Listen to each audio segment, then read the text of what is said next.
Shalom semuanya. Shalom. Ada satu yang luar biasa yang mau saya hanya ajarkan di anak-anak youth ini. Merupakan sebuah kedalaman. Mengapa enggak saya ajarin di ibadah ini, ibadah lansia atau ibadah ini enggak ya. Karena ini justru adalah bagian yang merupakan miliknya orang-orang yang asalnya itu dari youth. Kalau orang yang asalnya dari lansia agak sedikit terlambat. Kemarin waktu di ibadah lansia, saya bagikan mengenai apa yang Yoel katakan, apa yang kitab Yoel katakan. Bukan Yoel yang tuliskan gitu ya.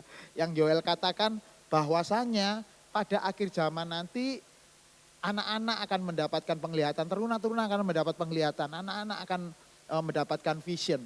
Tapi orang-orang tua akan mendapat mimpi. Nah, ada dua hal yang penting di situ, vision sama mimpi. Itu merupakan kedalamannya berbeda. Nah, hari ini saya akan belajar kedalaman. Kita belajar dari firman Tuhan. Sudah? Ya. Judulnya hari ini adalah Bait Roh Kudus. Sama-sama katakan Bait Roh Kudus. Nah, saya mau beritahukan kepada kita semuanya bahwa peristiwa di mana Tuhan Yesus menyerahkan nyawanya ketika di atas kayu salib itu adalah peristiwa yang sangat-sangat penting bagi kekristenan. Kita mungkin membacanya biasa, maka Yesus menyerahkan nyawanya. Setelah dia berkata, Eloi, Eloi lama sahabatani, dia ngomong sama Tuhan, Tuhan aku serahkan nyawaku. Nah, di bagian itu biasanya orang Kristen menganggap sebagai cerita biasa. Yang namanya Tuhan Yesus menyerahkan nyawanya, jadi Yesus gak pernah dibunuh. Tapi perhatikan baik-baik. Peristiwa ini kalau kalian baca di kitab Perjanjian Baru, itu memuat sesuatu yang luar biasa. Setelah Yesus menyerahkan nyawanya, ada bagian yang sangat luar biasa yang banyak dilewatkan orang, yaitu ini. Ada yang tahu apa ini? Tirai bait Allah, tirainya bait Allah itu pecah jadi dua dari atas ke bawah. Kalau pecahnya dari bawah ke atas itu yang nyobek orang mesti, yang nyobek mesti para imam. Tapi ini sobekannya berasal dari atas ke bawah. Alkitab sendiri menulis, clear sekali. Maka tabir bait Allah ya, tulisannya tabir rumah Allah, tabir bait Allah itu sobek dari atas ke bawah. Perhatikan baik-baik, kalau kita mengerti bagaimana tabir bait Allah, biasanya yang ngerti tentang tabir bait Allah orang-orang yang berasal dari gereja tabernakel ya. Pelayanan-pelayanan tabernakel itu dijelaskan banget. Nah, kalau kita sedikit mau flashback di peristiwa waktu bangsa Israel masih menyembah Tuhan di tabernakel, perlu kalian ketahui mengapa bangsa Israel itu hanya diizinkan, saya ulangi ya, hanya diizinkan Tuhan untuk menyembah di kemah suci dan kemudian dibangun tabernakel. Mengapa? Karena bagi Tuhan di luar tabernakel Allah akan bertemu dengan orang Israel yang penuh dengan kejijikan. Mereka seperti orang-orang dari bangsa-bangsa kafir, mereka juga menyembah Allah-Allah orang lain. Ketika mereka mengalami kesulitan, mereka juga berpikir caranya gimana ya, aku bisa terlepas dari kesulitan. Kalau dari pakai Allah Yahweh nggak bisa, dia akan pakai Allah-Allah yang lain. Makanya oleh karena itulah Tuhan selalu mengingatkan peristiwa Harun yang membuat patung tuangan itu ke bangsa Israel itu berkali-kali. Makanya kalau kalian lihat di Perjanjian Baru, Tuhan itu sangat membenci yang namanya perzinahan bangsa-bangsa. Gak suka, perzinahan bangsa-bangsa itu bukan bangsa berzina, enggak. Tetapi mereka menyembah Allah-Allah yang lain. Jadi prinsip buat umat perjanjian lama, mereka tidak diizinkan sama sekali menyembah Tuhan yang lain selain Elohim Yahweh. Nah itu tempatnya ada di bait Allah. Makanya Tuhan pada saat itu mengapa ya, pada saat itu Tuhan membuat bait Allah supaya dia bisa eksklusif dengan orang-orang Israel. Nah perlu kalian ketahui, di dalam bait Allah terbagi menjadi 3 ruangan. Yang namanya pelataran, ruang kudus, ruang maha kudus itu semuanya kita sudah paham semuanya. Yang ada di ruangan pelataran itu dibagi 2 juga, ada laki-laki perempuan. Biasanya kalau Yesus mau ngomong sesuatu, contoh ngomong tentang persembahan, itu ada di tempatnya perempuan. Bukan berarti terus kemudian laki-laki tidak boleh. Kalau acaranya selesai sudah boleh, tapi biasanya di tempat itu tempat orang banyak berkumpul, lebih banyak berkumpul daripada tempat laki-laki. Nah itu pelataran, artinya siapapun boleh datang, asal bangsa Israel. Kalau orang keturunannya darahnya itu bukan orang asli Israel, tidak boleh masuk pelataran, sedemikian dahsyat pelataran. Setelah itu melangkah ke yang namanya ruang kudus. Ruang kudus itu hanya diizinkan para imam masuk sana. Orang yang ada di pelataran tidak boleh. Imam-imam keturunannya Harun baru boleh masuk ke sana. Ya pokoknya keturunan dari Harun dan anak-anaknya. Baru boleh masuk ke sana. Nah yang paling penting adalah ruang maha suci. Ruang maha kudus. Di tempat itulah hadirat Tuhan atau yang namanya Shekinah Glory itu hanya berhadapan dengan imam besar.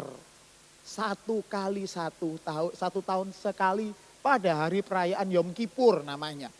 Jadi pada saat itu imam besar itu diizinkan masuk ke ruangan Maha Kudus untuk ketemu dengan bait Allah, ya, Shekinah Glory itu baru Allah berbicara dan kemudian mereka mempersembahkan darah domba dan dombanya dan dosanya orang Israel bisa diampuni. Itu tradisinya orang Ibrani, tradisinya orang Israel. Perhatikan baik-baik. Hal yang paling penting adalah yang boleh masuk, yang bisa melakukan interaksi dengan Allah hanyalah imam besar. Imam-imam yang tadi hanya boleh masuk ruang kudus, mereka tidak diizinkan masuk ruang maha kudus. Kalau mereka nekat masuk apa yang terjadi? Mati mereka. Jadi makanya yang masuk hanya 1 orang. Nah peristiwa ini, sobeknya tabir bait suci ini adalah peristiwa yang sangat mencengangkan pada saat itu. Kalau sekarang kita baca kayak gak ada artinya. Tapi pada saat itu, disinilah kemudian ya antara ruang kudus dan ruang maha kudus termasuk juga di luarannya sono, ya di luarannya sono, itu seolah-olah Tuhan sudah menyelesaikan, sudah tidak ada lagi bait Allahan dengan menggunakan seperti ini. Jadi peristiwa sobeknya tabir bait suci itu sebenarnya adalah penanda bahwa Allah sudah tidak perlu lagi ditemui di ruang maha kudus. Nah, terus di mana? Masalahnya gimana kalau mereka ketemu dengan Allah? Satu-satunya jalan untuk ketemu dengan Tuhan cuma begini, dengarkan ya. Sekarang ini bait Allah sudah dipindahkan ke hidupnya orang yang percaya pada Yesus. Jadi makanya syarat pertama orang itu harus menerima Yesus sebagai jalan, kebenaran, dan kehidupan. Barulah setelah itu bait Allah dimasukkan, bait Allah itu seolah-olah bait Roh Kudus itu dicangkokkan ke dalam hidup orang percaya. Nah sekarang dengan otomatis orang percaya sudah menjadi bait Roh Kudus. Kalian bisa bayangin ya, bayangkan aja. Tadi waktu bait Allah masih berupa kemah pertemuan atau berupa bait Allah yang dibangun oleh Raja Herodes, itu orang untuk masuk itu begitu sulitnya. Nah sekarang, apakah itu kemudian orang bisa seenaknya sendiri? Gak bisa, sama juga. Artinya bait Allah yang Tuhan taruh dalam hidupmu, itu sebenarnya di sana juga harus mengandung unsur kekudusan. Holy of holy. Harus. Kalau tidak apa yang terjadi? Kalau tidak, kalian pernah membaca sebuah ayat yang menyatakan bagaimana ada orang bisa mendukakan bait Allah. Disitulah yang terjadi. Makanya gini ya, ketika hamba Tuhan, seorang pendeta atau siapapun yang berkata, di dalam hidupmu sudah ada Roh Kudus. Satu sisi kita senang, Roh Kudus menuntun, memimpin, menjadi advokat dalam hidup kita, menolong dalam hidup kita, menjadi membantu banyak hal dalam hidup kita. Tapi kalian ingat baik-baik, ya konsekuensi yang harus kalian penuhi sebagai orang yang ditanam bait Allah adalah kita harus memiliki kehidupan holy of holy, kekudusan. Makanya kenapa di dalam ayat-ayat di next, ya ayat setelah ini, ya nih ya 1 Korintus 6 ayat 19 sampai 20 dikatakan di sini. Atau tidak tahukah kamu bahwa tubuhmu adalah bait apa? Roh Kudus. Tidak lagi ditulis bait Allah. Tidak lagi ditulis menjadi bait Tuhan. Tapi ditulis menjadi bait Roh Kudus. Dulu namanya Baitul Maqdis. Ya namanya menurut tulisan Ibrani. Tapi sekarang namanya bait Roh Kudus. Itu artinya ketika seseorang itu ditanamkan Roh Kudus dalam hidupnya, maka fungsinya dia sekarang adalah sama seperti bait Allah yang ada di Israel 2000 tahun yang lalu. Jadi kesimpulannya, kalau hidupmu tidak mau melangkah kepada kekudusan, demi kekudusan, lupakan jadi orang Kristen. Orang itu mikir kekristenan hanya cuma agama. Saya mau kasih tahu tidak sesederhana itu. Ya kalian boleh punya kekristenan, yang penting datang ke gereja pastor, yang penting saya ikut melayani pastor, yang penting saya ikut tim carousel pastor. Boleh saja. Tapi kemudian setelah itu hidupmu gak berbuah, hidupmu sama seperti orang lain. Kamu masih tetap meso, kamu tetap masih tetap merokok, kamu tetap masih melakukan hal yang sebenarnya tidak dilakukan oleh orang Kristen. Bisa nggak? Bisa, tanpa pastor tahu. Yes, tanpa saya atau pastor Joshua tahu, kalian bisa melakukan itu. Tapi dengar baik-baik. Sama seperti bait Allah yang dijaga oleh Tuhan, maka Tuhan pun akan menjaga tubuhmu. Sampai pada satu titik ketika kita mendukakan Roh Kudus, maka firman Tuhan berkata tidak ada lagi darah yang kedua. Jadi kekristenan itu serius. Jangan pernah memandang kekristenan sama seperti agama-agama yang lain. Ya, oke. Nah, ayat ini ya, ini menjelaskan dengan lebih detail lagi apa yang dilakukan oleh orang yang memiliki bait Roh Kudus. Sekali lagi, masalahnya adalah ketika kalian menjadi orang yang percaya pada Tuhan Yesus Kristus, ngaku bahwa Yesus Kristus adalah Tuhan dan Juru Selamat, ngomong bahwa Yesus adalah Tuhan dan Juru Selamat, itu tidak hanya sekedar lip service. Di situ mengandung konsekuensi berat. Konsekuensi beratnya apa? Konsekuensinya adalah ya, kamu tahukah kalau orang percaya itu langsung ditanamkan Roh Kudus dalam hidupnya. Nah kalau kita tahunya hanya Roh Kudus itu cuman membuat kita berbahasa roh. Sehingga diuber bahasa roh, ngejar bahasa rohnya. Saya punya murid-murid itu kayak gitu. Dia tanya sama saya, Mister, panggil saya Mister. Ya. Mister, kenapa ya saya sudah bertahun-tahun di gereja A saya nggak bisa bahasa roh. Kenapa memang kamu malu? Iya nggak keren kalau nggak bisa bahasa roh. Saya mau kasih tahu bahasa roh itu bukan untuk keren-kerenan. Bahasa roh itu adalah karunia yang gunanya, dengar baik-baik ini penting. Gunanya itu adalah untuk menguatkan diri kita. Nah setelah kita berbahasa roh, kita sudah kuat, maka yang harus kita lakukan adalah bernubuat. Bernubuat itu ngomong sesuatu buat orang lain. Jadi karunia, cara operasi karunia itu bukan kemudian karunia roh itu beroperasi dalam hidup kita, kemudian membawa keuntungan buat kita, enggak kayak gitu. Karunia itu Tuhan taruh dalam hidup seseorang, setelah itu hidup seseorang itu akan mempraktekkan karunia, entah berbahasa roh, entah bernubuat, entah apapun. Setelah itu dia gunakan karunianya itu untuk membangun orang lain. Jadi sekali lagi ya, karunia itu Tuhan pakai, ya Tuhan gunakan di dalam diri seseorang supaya membangun orang lain. Nah orang yang dipakai itu gak ada urusan sama kudus atau tidak, enggak. Kalian pernah lihat kan ada hamba-hamba Tuhan yang hebat-hebat lulus sekolah teologi, S1, S2, S3, S4 kayak Samsung gitu. Samsung sekarang S berapa? S24 gitu ya. Sudah lulus sekolah, tapi ternyata perilakunya gak bener. Perilakunya suka kalau ini, saya sering ketemu dengan hamba Tuhan kemarin itu. Saya ketemu dengan hamba Tuhan di sebuah persekutuan. Persekutuan itu isinya semuanya rata-rata lansia AI gitu, banyak, ada sekitar 100-an orang lebih pada saat itu. Ada satu hamba Tuhan lulusan dari sekolah teologi, dia datang kepada saya dia pikir saya gembalanya. Dia ngomong sama saya gini, Pak boleh enggak orang-orang yang di sini itu saya gembalakan aja. Bapak kan sudah punya gereja, tadi kesaksiannya udah punya gereja. Boleh enggak saya ambil? Saya bilang, loh bukan punya saya Pak, punyanya Taji itu. Akhirnya dia datang ke Taji itu. Cik, boleh enggak saya ambil? Tajinya bilang, no! Pak! Kenapa? Walaupun dia bukan orang lulusan sekolah teologi, tapi dia punya hati. Kalau kalian tadi datang di ibadah pertama, dahsyat. Itu ceritanya ada seorang namanya Pak Ham, orang Korea. Saya tadi lagi mikir, saya suruh bahasa Koreaan tadi di atas itu. Tapi di bawah tadi dia ngomong sama istri yang pakai bahasa Korea, persis kayak drakor ngomongnya. Gitu ngomongnya gitu. Ya. Kadang-kadang ada orang yang kepingin ditinggikan sama orang lain berdasarkan gelarnya. Oh aku sudah pernah melakukan ini. Kalau gereja itu tidak ada aku yang diurapi. Kalau tidak ada aku yang luar biasa nggak jadi apa-apa tuh pelayanan. Kalau di tempat ini nggak ada aku, nggak ada gue, nggak ada apa yang bisa aku lakukan, nggak jadi apa-apa. Banyak orang berpikir seperti itu. Stop. Karunia yang Tuhan berikan dalam hidup kalian itu harus tahu bahwa karunia itu tidak serta-merta membuat kalian berkenan bagi Tuhan. Karena perkenanan bagi Tuhan itu bukan bergantung kepada karunia yang keluar dari dirimu. Perkenanannya Tuhan itu bergantung dari seberapa karaktermu sama seperti Yesus. Seberapa kita itu diubah sama seperti Yesus.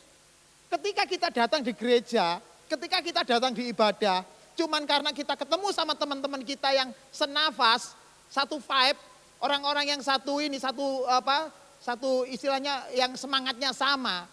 Yang gerejanya lompat-lompat kayak pocong itu, gini itu. Karena sama, dan itu kita kerasan di gereja itu merupakan penipuan iblis.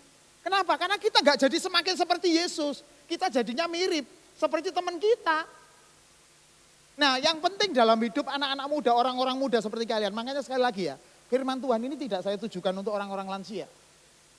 Firman Tuhan ini saya tujukan untuk kalian supaya ketika kalian sekarang masih muda, you must be understand, kalian mesti tahu bahwa Tuhan itu memilih kalian itu untuk sesuatu yang besar. Dengar baik-baik ya, dengar baik-baik firman Tuhannya.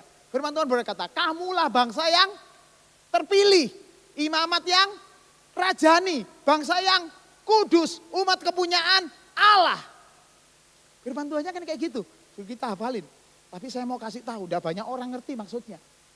Ketika Tuhan ngomong bahwa kamulah bangsa yang terpilih, ketika kalian ada di tempat ini, dengar baik-baik, gak peduli saya orangnya mau banyak mau sedikit, intinya sama. Ketika kalian ada di sini, kalian adalah orang-orang yang Tuhan pilih dari antara sekian manusia untuk do something buat kerajaan Allah. Kenapa? Karena di tempat inilah kerajaan Allah sedang digaungkan. Saya enggak main-main saudara, adik-adikku semuanya, saya Pastor Fani, Pastor Joshua, mau memastikan bahwa pengajaran yang kalian terima, pengajaran yang kalian dengarkan di sini adalah pengajaran yang sehat. Saya enggak mau cuma dorong kalian hanya untuk seneng-seneng, hanya untuk ke gereja yang pocong itu tadi, yang seneng-seneng kumpul-kumpul buat apa? Kalau itu tidak membuat kita semakin seperti Yesus, enggak akan ada gunanya. Jadi ketika kalian ada di tempat ini, you are the chosen people. Kalian adalah orang-orang yang terpilih. Loh kok bukan teman-temanku yang lain, kok gerejanya City Blessing, uniformnya kok dikit ya. Enggak peduli. Kalian masih ingat enggak ketika Tuhan memberikan perumpamaan. Ada orang yang Tuhan beri 5 talenta, ada orang yang Tuhan beri 2 talenta, sama ada orang yang diberi 1 talenta. Masih ingat ya perumpamaan itu ya. Orang yang diberi 1 talenta dikubur talentanya. Orang yang diberi 2 talenta dikembangkan. Orang yang diberi 5 talenta dikembangkan sehingga menjadi 10. Orang yang punya 2 tadi akhirnya jadi 4. Apa yang dilakukan oleh sang Tuan ketika dia pulang dan mendapati orang yang punya 1 kemudian mengubur. Tuhan berkata, nyalah kamu hamba yang jahat. Gitu. Jadi orang yang tidak melakukan apa-apa, tidak mengerjakan sesuatu buat Tuhan. Tuhan akan menganggapnya sebagai hamba yang jahat. Yes, that's fair. Karena apa? Kalau orang percaya sama Tuhan, maka Tuhan akan memberikan rohnya. Nanti kita akan baru bicara lebih detail nanti ya. Tuhan memberikan Roh Kudus, dibenamkan dalam hidup seseorang. Nah setelah itu kalau orang itu tidak menggunakan Roh Kudus yang Tuhan berikan kepada kita, bukankah dia hamba yang jahat? Ingat ya, Roh Kudus itu sekali lagi, bait Roh Kudus itu bicara masalah kemah suci. Yang isinya bukan hanya cuman kemah. Tapi di sana isinya adalah tabut perjanjian, di sana isinya kandil, di sana isinya kaki dian, banyak yang lain, mezbah dan lain sebagainya. Artinya seluruh kelengkapan Allah ada di sana. Ini lagi ya, saya lanjutkan. Nah orang yang punya 2 talenta tidak dikubur. Orang yang punya 2 talenta dikembangkan sampai jadi 4, luar biasa. Yes, itu kapasitas orang ini luar biasa dari 2 menjadi 4. Kemudian yang 5. Kapasitasnya yang 5 kemudian dikembangkan jadi 10. Pertanyaan saya, ketika satu orang yang tadi mengubur talentanya, kemudian talentanya dikembalikan. Tahu enggak talentanya yang 1 ini dikasihin ke 2 atau yang 5? Kasih yang 2 apa yang 5? Kasih yang 5, bukan kasih yang 2. Kalau saya pertama membaca ini maksudnya apa sih Tuhan ini? Kenapa harus dikasih yang 2? Harusnya kan dikasih yang 5. Harusnya kan dikasih yang 2. Kalau 2 itu dikasih 1, kan tadi sudah 4 tuh.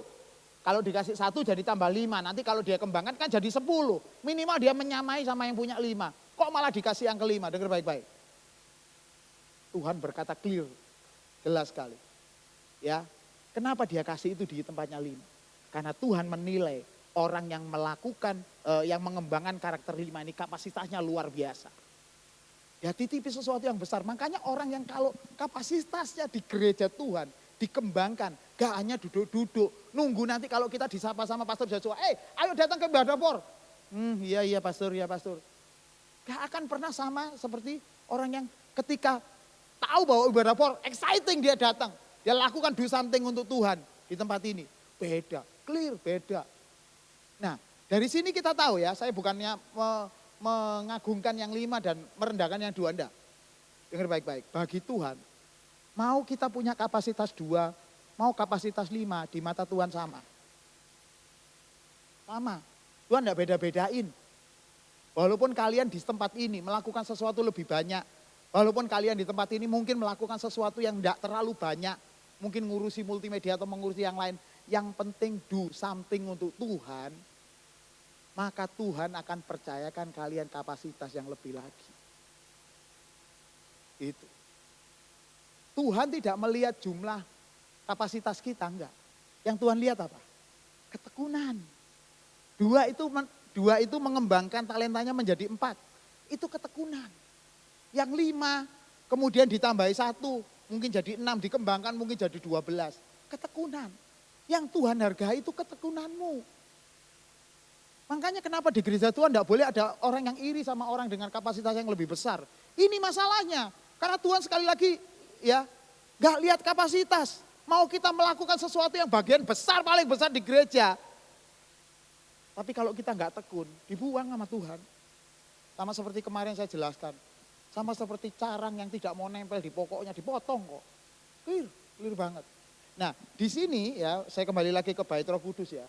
Di sini clear ya, atau tidak tahukah kamu, istilahnya di bagian ayat ini, kita diingatkan kembali sesuatu yang mendasar.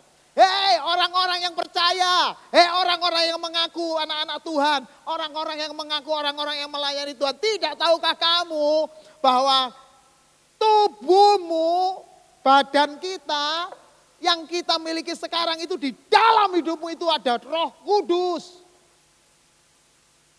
Dijelaskan sekali lagi. Yang diam di dalam kamu. Ini bagian penjelasan nih, penegasan.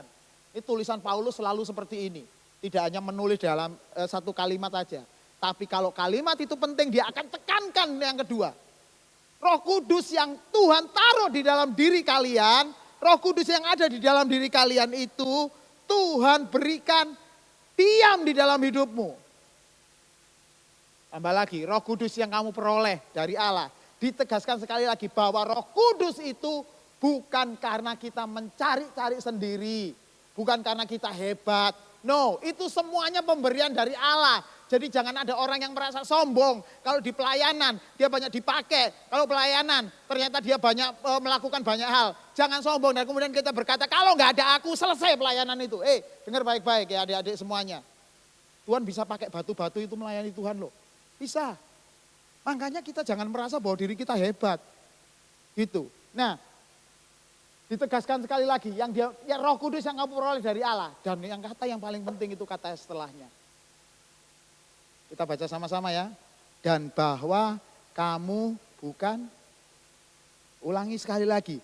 Dan bahwa kamu bukan milik kamu sendiri. Titik kritisnya ada di sini. Ketika kita percaya Tuhan, ketika kalian mengundang Yesus masuk dalam hidupmu, ketika Yesus kita jadikan Tuhan dan Raja dalam hidup kita, you must know, kalian mesti harus ngerti bahwa sekarang di saat yang sama, tubuhmu bukan milik kamu sendiri. Nah banyak di bagian ini nih, orang Kristen fail, orang Kristen gagal. Dipikir kalau sudah jadi Kristen, sudah pakai kalung salib kayak pastor hari gini, maka pasti nanti selamat. Mau ngapa-ngapain juga selamat. Terserah kamu mau ngapain, mau merokok, mau menghancurkan hidupmu, tetap gak apa-apa, tetap selamat. No. Tuhan selalu ingatkan dalam diri kita, di dalam tubuh kita itu ada bait Roh Kudus. Dan bait Roh Kudus itu mesti kita jaga dari holy ke holy, dari kekudusan kepada kekudusan. Oleh karena itulah Yang penting di dalam hidup kekristenan adalah ketika kita mendengarkan firman Tuhan dan belajar taat melakukan. Saya ngomong seperti ini bukan kalian setelah pulang dari tempat ini jadi orang yang super duper kudus. Enggak bisa. Kalian akan dididik oleh Tuhan. Roh Kudus di dalam diri kalian itu akan menuntun hidupmu kepada segala kebenaran. Cuman masalahnya belajarlah tekun, belajarlah setia, belajarlah untuk melekat sama pokok anggur. Nah masalahnya orang-orang muda ini kebiasaan orang-orang yang suka FOMO. Koncone budal rono, melok rono. Mbok isine apa gak jelas ikut. Itu masalahnya, the problem is kita itu gampang ketarik. Ketika kita gampang tertarik dengan orang lain, kita itu sebenarnya sama seperti tidak mau melekat sama Roh Kudus. Itulah sebabnya di tempat ini ada yang namanya penggembalaan. Penggembalaan itu kita itu diajar untuk memiliki kulturnya, culture-nya, kebudayaannya, kerajaan sorga. Kalau ada orang tidak mau digembalakan, ada orang mau suka-suka sendiri pinter dewe. Orang itu tidak mau ikut di dalam culture kerajaan sorga. Terus kemudian maunya masuk sorga. Kira-kira jadi apa orang seperti ini di sorga yuk? Kira-kira ngono loh. Gak mau diatur sesuka-sukanya sendiri. Pastor Joshua ngomong, ayo nyanyi, lompat. Gak gelem, izin pastor. Dengar baik-baik ya. Penggembalaan di dalam sebuah gereja itu, ya, penggembalaan yang benar, itu menuntun orang semakin lama semakin memiliki culture kerajaan sorga. Apa itu culture kerajaan sorga? Salah satunya, saya nggak bisa jelasin banyak, karena itu banyak hal. Ya, culture kerajaan sorga, nggak ada orang sakit hati di dalam kerajaan sorga, kan? Nggak ada di kerajaan sorga orang sakit hati. Makanya kalau Pastor Joshua negur atau apa, itu kan papa rohani kalian semuanya kan. Negur, melurusin, itu bukan benci sama kamu. No, itu mau diajar untuk memiliki culture kerajaan surga. Dari situ kita belajar taat, dari situ kita belajar sabit, dari situ kita belajar dengerin. Even kita tidak setuju, ya tapi dengerin, itu culture kerajaan surga. Emang Tuhan bukan Allah yang demokratis, memang dari dulu. Kalau Tuhan yang demokratis, ya Tuhan pasti nggak akan mungkin menghukum Adam dan Hawa. Adam dan Hawa dosanya sederhana kok. Masih ingat dosanya Adam dan Hawa itu apa? Makan buah. Cuma makan buah itu loh dihukum, ditendang dari Eden. Setegas itu Tuhan. Ya kalau demokratis ya Tuhan. Kalau umpama ya waktu itu ada TikTok. Itu Tuhan pasti digugat sama netizen. Tuhan kejam. Mosok mangan aja diseneni. Diusir dari Taman Eden. Tuhan opo itu? Tuhan tak duduk. Nah gitu. Mending ikut Tuhan yang lain gitu tuh. Kalau zamannya sekarang. Tapi untung zaman waktu itu belum ada TikTok ya. Nah, ketika Tuhan mengingatkan kita untuk kita tertanam di local church, itu Tuhan sedang mengajari prinsip culture-nya kerajaan surga. Karena di kerajaan surga nggak ada pemberontakan. Ingat, masih ingat ya, ketika iblis itu jatuhnya, Lucifer itu, jatuhnya hanya karena gara-gara kepingin dipuji. Seperti Tuhan, orang dia yang memimpin pujian kok. Orang yang dia yang membuat malaikat-malaikat itu semuanya tunduk kepada Tuhan kok. Masa sedikit aja enggak boleh aku terima pujian.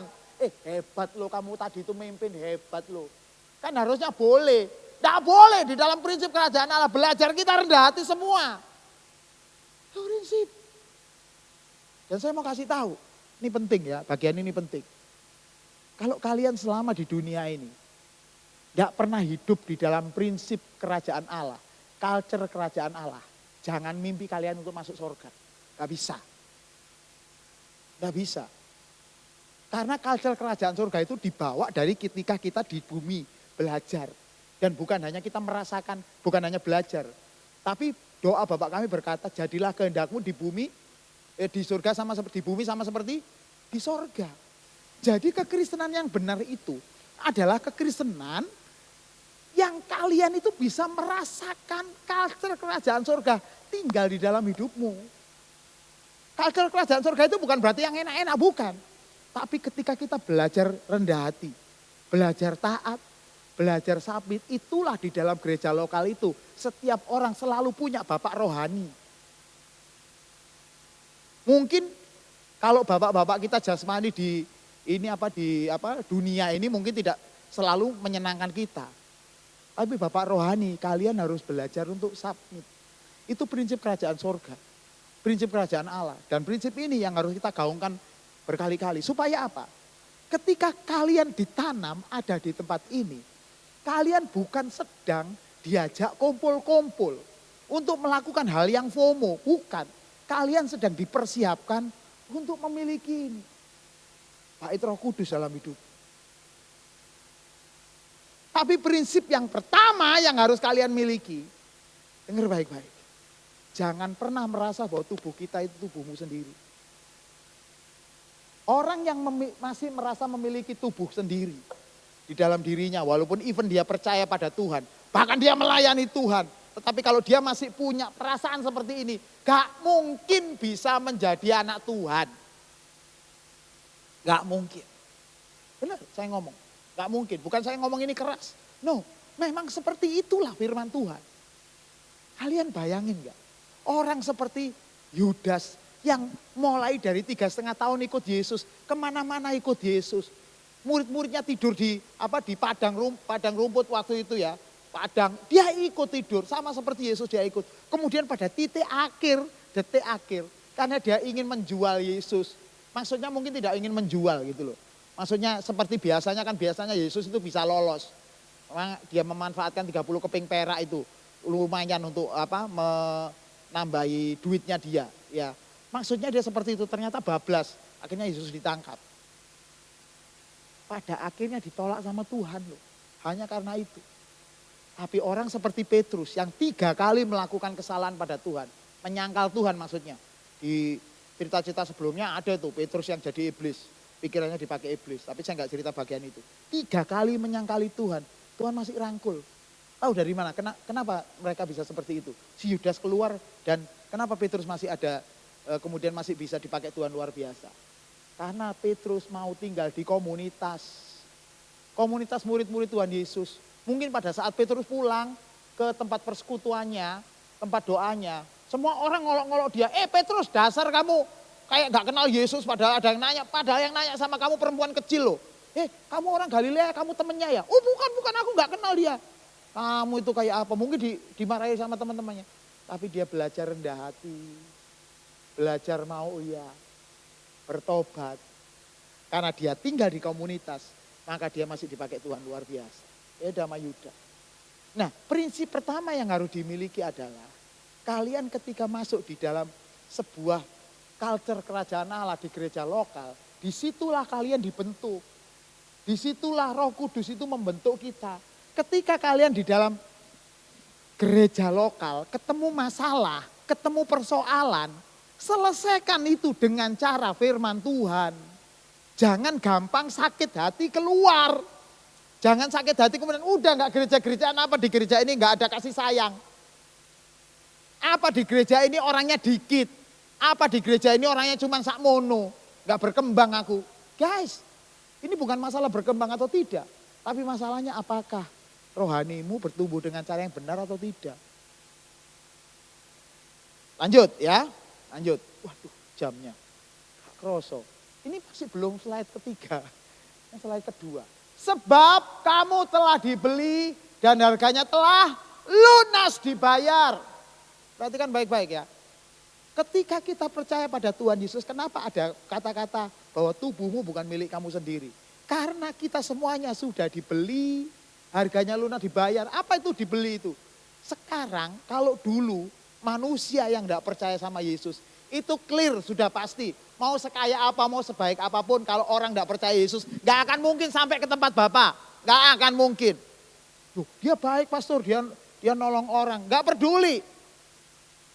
Karena kalian kan gak pernah tahu orang baik itu motivasinya apa kan. Saya punya temen loh, orang Surabaya juga, rumahnya dekat Pastor Fani rumahnya. Rumahnya gede banget. Setiap minggu nih, dia keliling semua tempat ibadah di Surabaya ini.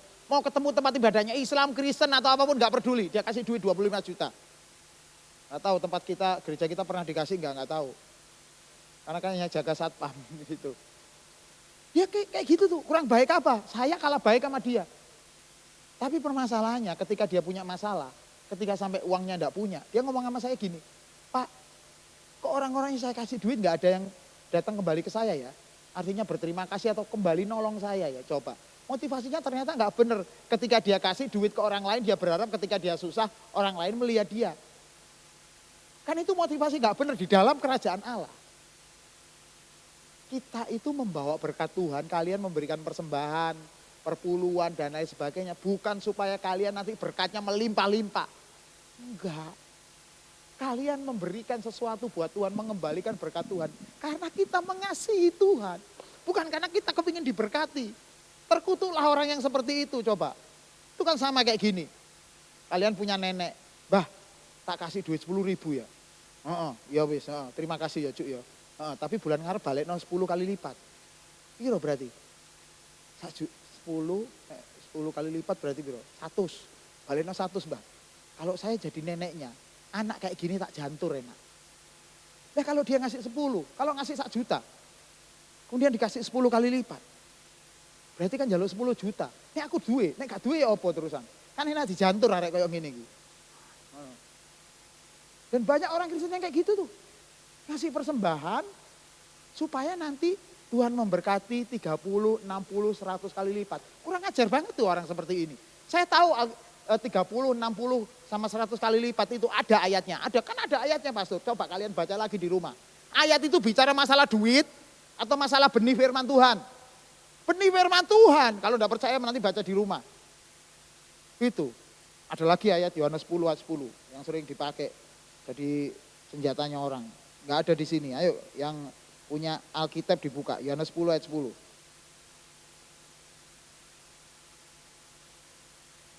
Nah ini yang sering kali dipakai nih. Pencuri datang hanya untuk mencuri dan membunuh dan membinasakan. Aku datang supaya mereka mempunyai hidup dan mempunyainya dalam segala kelimpahan. Oh kelimpahan pastor kan boleh kelimpahan. Ya apa? Coba baca lagi. Bocon maneh pelan-pelan. Pencuri datang untuk mencuri, membunuh dan membinasakan. Pencuri ya. Aku datang supaya mereka mempunyai apa? Hidup. Zoe bahasa Ibrani, bahasa Yunaninya zoe, bukan bios. Zoe, mempunyai hidup yang berkualitas. Zoe itu seperti itu. Duduk duwe. Repotnya ayat ini nek didorong jadi duwe. Berkelimpahan kan duit kita. Cekelan das ya gitu. Nah, hal-hal seperti ini yang harus kita ketahui. Kita itu sudah dibeli, harganya lunas dibayar.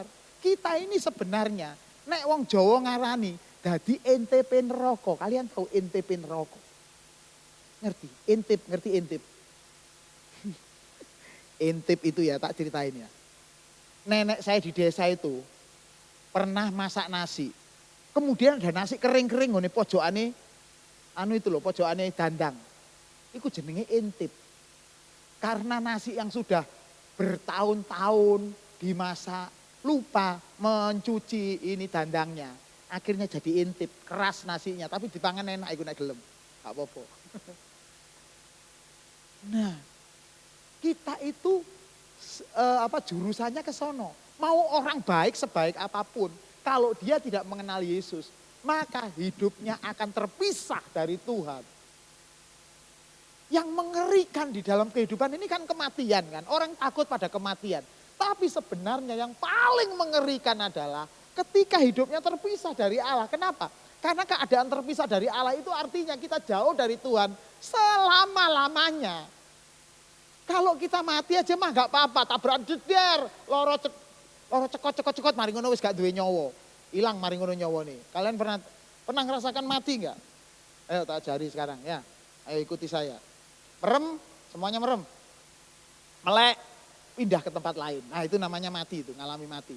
Ya, merem dulu, melek wis pindah ngene nggon liya. Kira-kira kayak gitu itu kematian. Nah, kematian itu bagi orang yang percaya pada Yesus Kristus, itu bukan sesuatu yang mengerikan.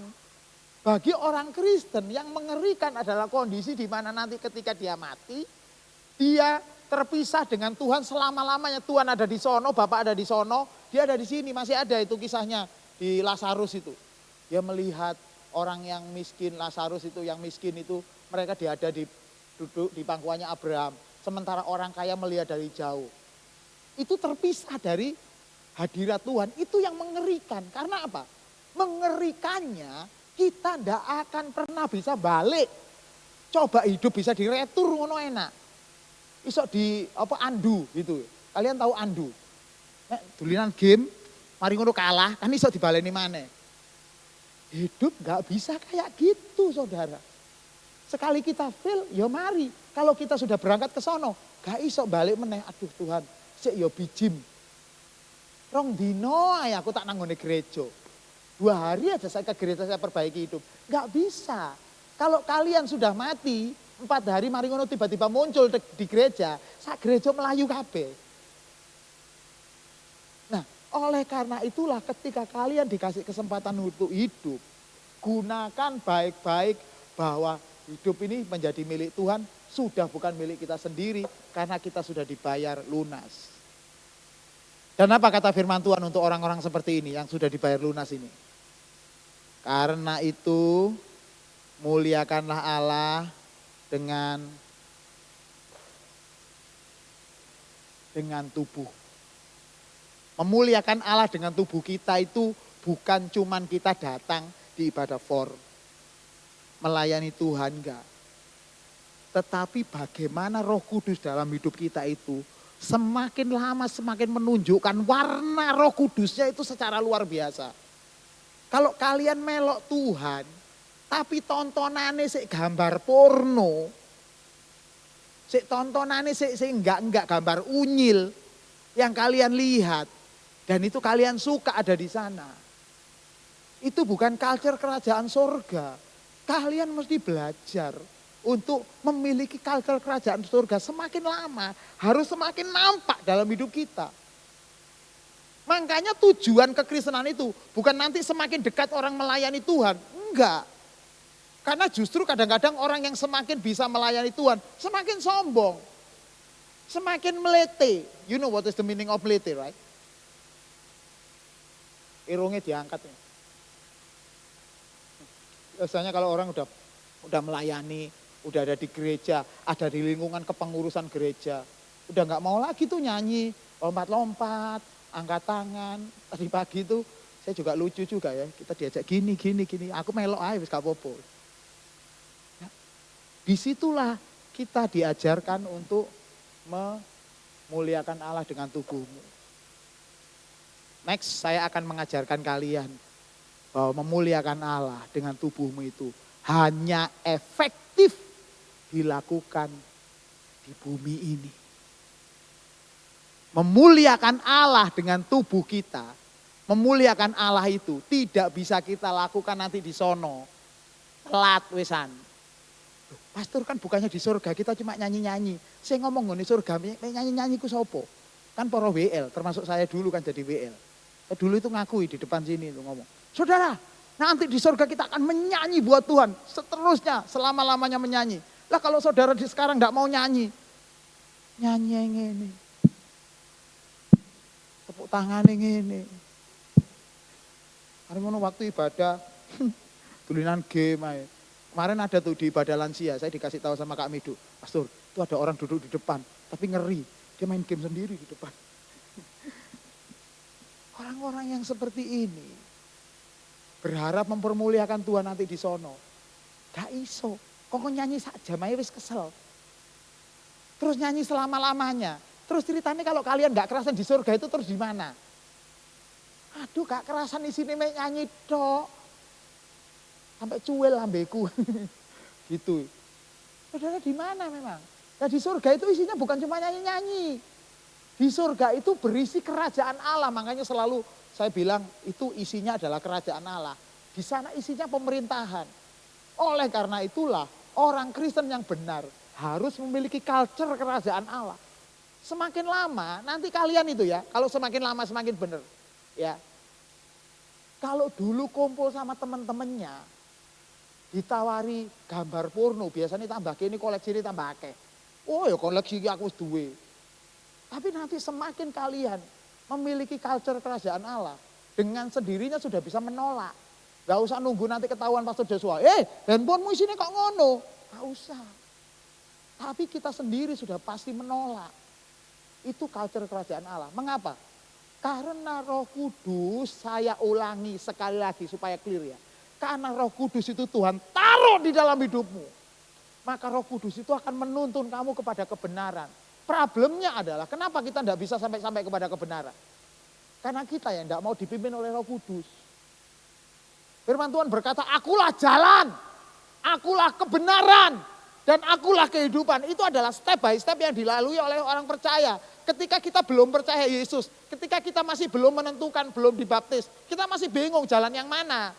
Kayak lagu, ketika aku hadapi kehidupan ini, jalan mana yang harus kupilih. Saya pikir dulu itu lagu itu bagus. Ternyata memang si pencipta lagu ini, waktu itu bingung milih pacar sing A apa sing B. Si jenis Islam, si jenis Kristen waktu itu. Akhirnya metu lagu itu. Ketika ku hadapi kehidupan ini, jalan mana yang harus kupilih. Lulu, ternyata ngono. Tapi ya gak apa-apa, lagu itu memberkati akhirnya. Ketika saudara percaya Yesus, maka kita itu langsung sama Tuhan diajak ke jalan. Jalan itu hodos namanya, saya pernah jelasin. Hodos itu artinya adalah jalan yang sempit. Yang dilalui ujungnya gak kelihatan, gak jelas. Tapi kita diajak untuk jalan terus. Diajak jalan sama Tuhan, terus. Ketika kita menoleh lihat jalan yang lain, lihat koncone awake dhewe, lihat temennya kita. Ya, SMP, SMA, wis pacaran, gablok-gablokan, gak karu-karuan. Kita yang ada di jalan yang lurus ini kadang Tuhan, aku ya pengen Tuhan kaya ngono Tuhan. Tapi ketika kita setia, Yona, ayo penuhi janji Tuhan terus, penuhi karya Tuhan terus. Di situ kita baru sampai kepada yang namanya kebenaran. Kalau kita tidak mau melewati jalan itu, boro-boro sampai kebenaran. Kebenaran itu hanya sampai kepada pikiran, hanya cuma pinter-pinteran debat. Makanya tidak seluruhnya orang sekolah teologi itu mesti benar. Aku ngomong ini itu bukan, untungnya aku sekolah teologi jadi aman. Itu ya. Bukan berarti sekolah teologi nggak penting, tapi lebih efektif kalau kita sekolah teologi kita hebat. Karakter kita dibentuk. Nah, ketika kita sudah memilih jalan yang benar dan kita belajar setia, kita noleh ke sono, tapi kemudian kita jalannya lurus tetap ke sono. Cuman lihat aja tapi kita nggak terpengaruh. Nah repotnya kan gini, kita jalan di jalan yang sempit, tapi sebelah sikile kepingin jalan lebar. Jalan yang sempit, jalan yang lebar, sikile duwowo. Karena kita mau mendua kan ceritanya, nggak bisa orang mendua. Tidak mungkin orang mengasihi Allah dan saat yang sama mengasihi Mammon. Impossible. Pasti yang dikorbankan pasti Allah. Seolah-olah kita benar. Karena orang Kristen itu paling pintar untuk menyembunyikan diri. Hari Minggu, Shalom, Haleluya. Ikut dino Minggu. Dino Senin, nyeluk koncone, onok mesoe ngone guri. Nyeluk jenenge, onok mesoe ngone guri. Pastor Joshua enggak tahu.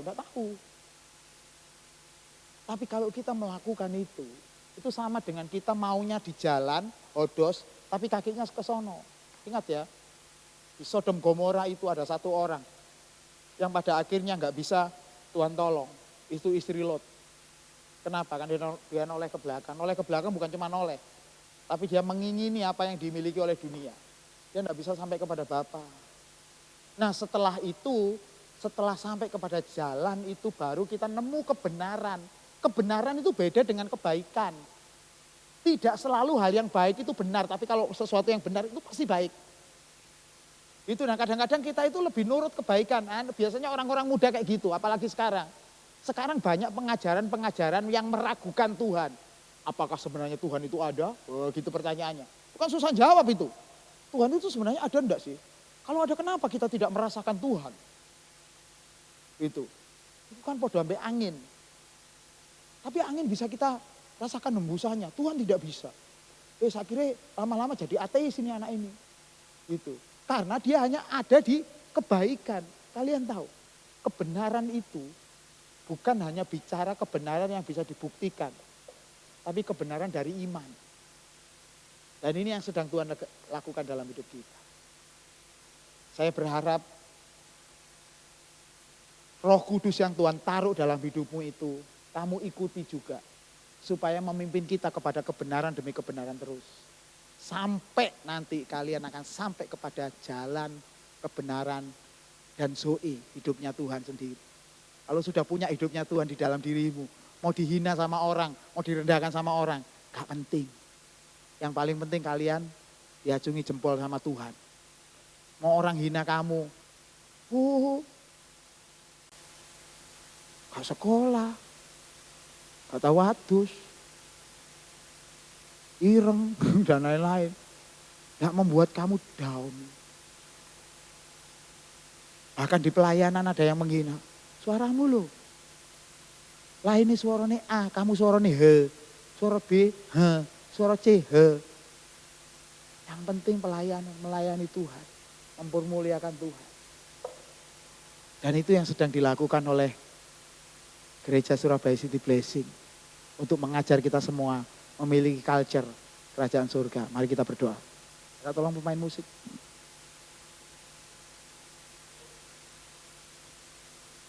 Tuhan,